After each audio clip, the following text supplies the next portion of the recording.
Hi, welcome to the replay.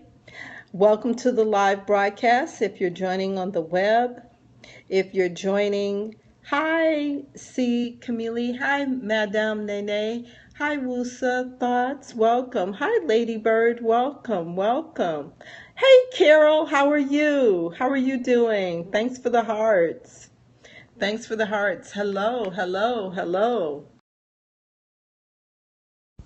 So I'm Janice Temple. How are you guys doing? Please do share this out. Want to thank you and welcome to Women in Black Wednesday. Hi, Roz. Hi, Tawana. Hi, Tamashian. Hi, Rena. How are you guys? You're doing well, Carol. Glad to see you. Welcome, welcome, everyone. So we are doing Women in Black Wednesdays, and we are doing Black Women in Tech. Black Superstar, welcome. Madame Nay, hi Janice. Thanks for sharing, Tamashian. Thanks for sharing, Tawana. Waka Love, welcome. You're excited, Roz? Fantastic, fantastic. I'm doing well, Carol. Do we sign up to Scope on Facebook? Yes, you do. Yes, you do sign up. So, Irina, if you could share, I appreciate it. Black Superstar, hello from Jersey. Hi, True Movement. Tawana says, hi, Tamasian. Yes, sign up, Tawana says. Yes, absolutely. Yes, we'd love to have you. True Movement, thanks for sharing. Tawana, hey sis, True Movement invited followers. Thank you. Everybody invite. Kayla Coop, feel like you haven't been in forever. I know it's been a while, hasn't it? I will thank you. Of course, Carol, we'd love to have you.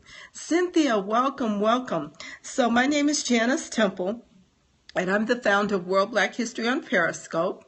Hi, Kayla. Cheryl, welcome, welcome.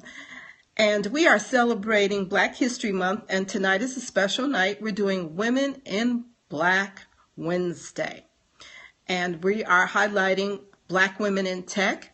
And I want to share with you someone from Kenya. Her name is, I hope I get it right, Orie Okula. And she is, hi Sika. Orie Okula is one of the 100 most influential persons according to Time magazine as of last year. So I'm going to show you, and then I'm going to get started talking about her. So she was listed in Time magazine. Hi, how are you doing? Hi, Sika. Welcome, welcome. And so I'm going to, hi, lovely singer. Hi, Lydia. How are you doing? Hey, Sevi Senses, welcome, welcome. Come on in the room, everybody.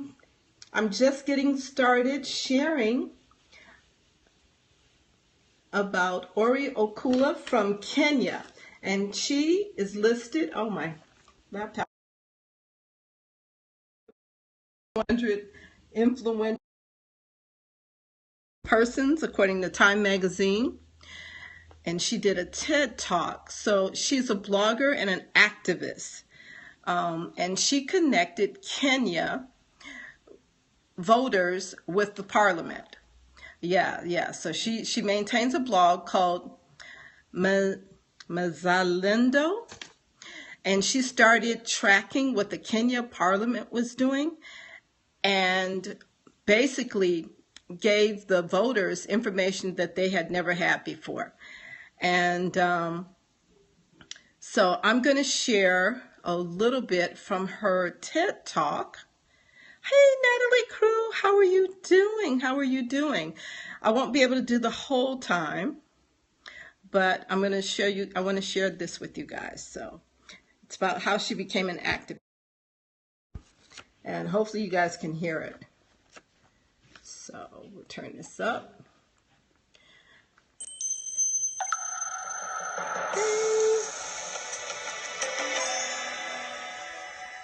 So hopefully you guys can see the whole thing. There we go. So what's image got to do with it? And I must say, I think Emeka is trying to send a lot of subliminal messages because I'm going to keep harping on some of the issues that have come up. But I'm going to try and do something different and try and just close the loop with some of my personal stories and try and put a face to a lot of the issues that we've been talking about. So Africa is a complex continent full of contradictions, as you can see. We're not the only ones.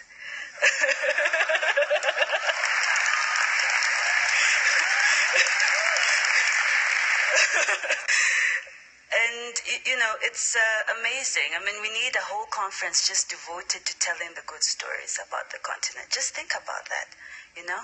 And this is typically what we've been talking about, the role that the media plays in focusing just on the negative stuff. Now, why is that a problem? Typical disaster story: disease, corruption, poverty. And some of you might be standing here thinking, saying, okay, you know, Orie, you're Harvard educated, and all you privileged people coming here saying, forget the poor people, let's focus on business and the markets and whatever. And they're all, there's the 80% of Africans who really need help. And I want to tell you that this is my story, okay? And it's the story of many of the Africans who are here. Start with poverty. I didn't grow up in the slums or anything that dire, but I know what it is to grow up without having money or being able to support family. Yuvin was talking about bellwether signs. The bellwether for whether our family was broke or not was breakfast. You know, when things were good, we had eggs and sausages. When things were bad, we had porridge.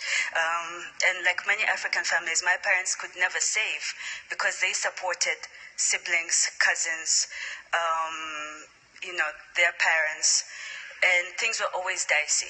Now, when I was born, they realized I had a pretty smart kid, and they didn't want me to go to the neighborhood school, which was free. And they adopted a very interesting approach to education, which was they're going to take me to a school that they can barely afford. So they took me to a private Catholic elementary school, which set the foundation for what ended up being my career. And what happened was, because they could afford it, sometimes not, I got kicked out pretty much every term. You know, and that someone would come in with a list of the people who haven't paid school fees, and when they started getting pretty strict, you had to leave until your school fees could be paid. And I remember thinking, I mean, why don't these guys just take me to a cheap school? Because you know, as a kid, you know, you're embarrassed and you're sensitive, and everyone knows you guys don't have money, but they kept at it, and you know. I now understand why they did what they did. You talk about corruption. In Kenya, we had an entrance exam going to high school, and there's national schools, which are like the best schools, and provincial schools. My dream school at that time was Kenya High School, national school. I missed the cutoff by 1 point. And I was so despondent, and I was like, oh my God, you know, what am I going to do? And my father said, okay, listen, let's go and try and talk to the headmistress, and it's just 1 point. I mean, maybe she'll let you in if the slot's still there. So we went to the school. And you guys can go and watch the rest of the TED Talk. It's very interesting. She talks about being in Africa. Lovely Singer is up next. Put up your emojis so everybody can follow you. So you can go to tedtalk.com. You're welcome, Carol. But she has an interesting story. I think the video is about 16 minutes long. So it is going to be really interesting, and really need more time to hear the whole story. But go to TED Talks and look up Orie Okolloh, and she shares a lot about Africa and how she made a change and why she went back to Africa. So everybody follow Lydia, and what the link is. Yeah, TED Talks /Orie Okolloh. Yeah, so follow Lovely Singer, and she's going to be up in a minute, so let me know when she goes live. But it is a very, very interesting story, and she does a lot of comparisons. She starts talking about, there's Lydia, so follow her there. There are her emojis. So what if all you knew about her was how poor she was? Then you would feel sorry for her. And she compares her story, to the way that Africa is portrayed as being poverty, war-torn, you would feel sad. You would feel sad for Africa. And she talks about the need to tell your own story, and that Africa needs to tell their own story. And there's a website, a news website that only has one Swahili African blogger on there. The rest are white. And she said, what's wrong with this picture? So go and listen to the TED Talk, because I'm thinking this is really comparable to Black history. It is a continent. Okay, so let's go see Lydia.